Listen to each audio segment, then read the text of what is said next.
Okay, questions from the group? Professor Blumstein, I have a microphone for those that have a question. Raise your Okay. hand, I'll bring it to you. There's a question over here, and then I'll go over here. I want to state your name and then have a question and direct it at somebody.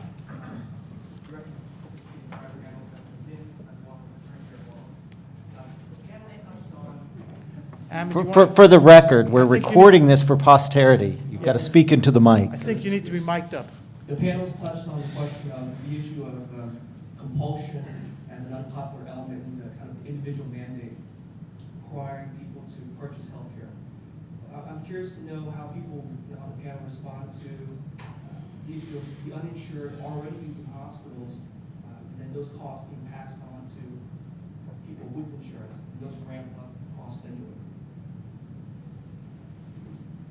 Yeah, this is the cost shifting issue. Bill? Well, the question, and Professor Blumstein touched on it. You're correct. The EMTALA laws, and I don't like the EMTALA laws. They're not fair to hospitals. Hospitals have to take folks in their emergency room, but yet there's no payment. That's what you're talking about. But when you talk about health insurance, the question becomes, what benefits are you going to be, quote unquote, entitled to? And there are a broad range of possible benefits that you could or could not. Now, are you going to guarantee, which EMTALA does, that if you are in an emergency situation, if you're in a car crash, you're going to get health care? Our nation has made the decision through the passage of EMTALA, they're going to say hospital can't turn you away.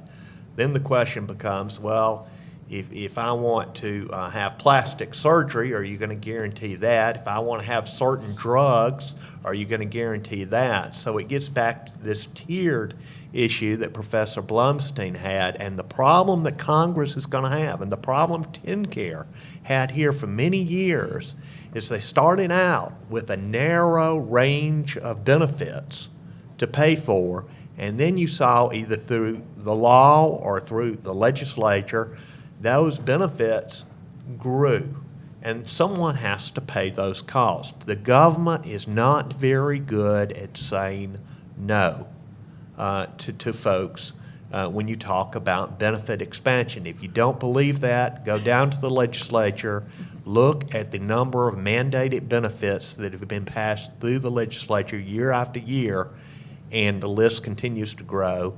And what happens is it forces groups to become self-insured as to fully insured. So the question is, what benefits are you going to do? And are you going to have this tiered approach Professor Blumstein talked about? Sure, if you don't mind. Bill's answer may be more important than mine, but I just want to make one constitutional distinction.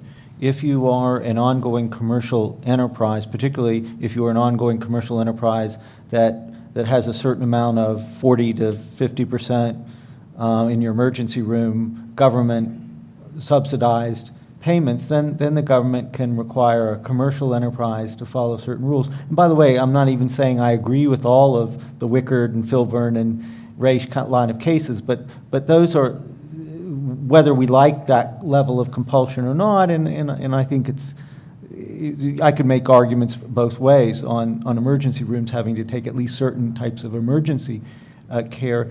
It is, and your question probably didn't ask it, I just want to remind everyone, constitutionally distinguishable for the federal government to tell every one of us as a condition of remaining in the United States that we engage in a certain type of contractual relationship with another third party. Yeah. Also, to the extent that you were asking about cost shifting, which I thought was part of your question, just be cautious about accepting the cost shifting story. In a competitive world, the ability for hospitals to cost shift is reduced considerably. And as there's greater competition, it becomes more difficult for hospitals to cost shift. That's part of the reason that general hospitals, nonprofit and for-profit, resist these specialty hospitals so terribly, is that the specialty hospitals compete away the margins, the good business, and that's very much resisted.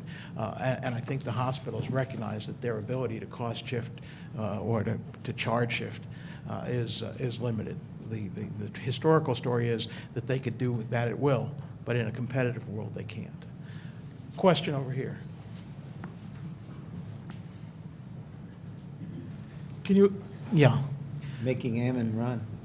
Yeah, we're waiting have the next questioners mic'd up. You actually partially anticipated this, but. Could I ask you, sir, to identify yourself? Joe Truey, I'm with Waller. I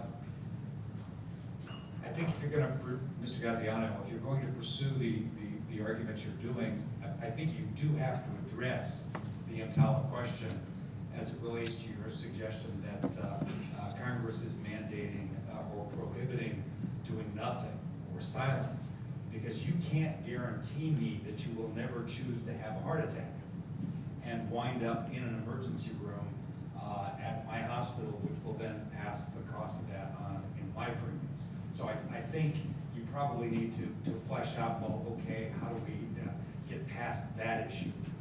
And especially if you are a person who can't afford insurance, then I kind of have an interest in either saying you're not entitled to that emergency room care,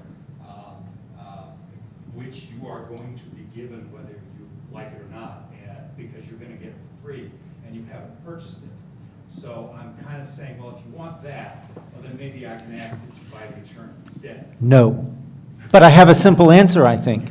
Why? But it's a brilliant question. Clearly, Congress could say, could tweak the rule and say, if you can buy insurance and you don't, then we're not going to require emergency rooms to take care of you and you'll be out in the cold. That's easy.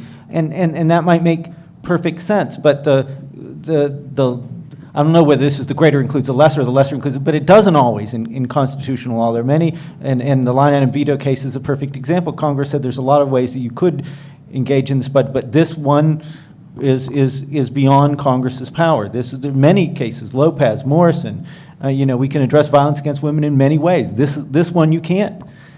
You can't do. But by the way, I think we should encourage people to buy insurance who can, particularly young people. Their policies in the current market would be less than under the mandated. They're at hyperinflated, estimated, as Charles Krauthammer has pointed out, 3 times as much to subsidize the rest. So that's if you want young people to buy policies, the current is even worse, because the penalty in the Senate and House bill is very different. But as my sister-in-law pointed out, under the Senate bill, you don't have, if the government's compelling you, you don't have any sort of civic-minded reason to buy insurance, and the penalties aren't high enough to actually make you. So it at least in the short run, would create a disincentive for you to buy insurance.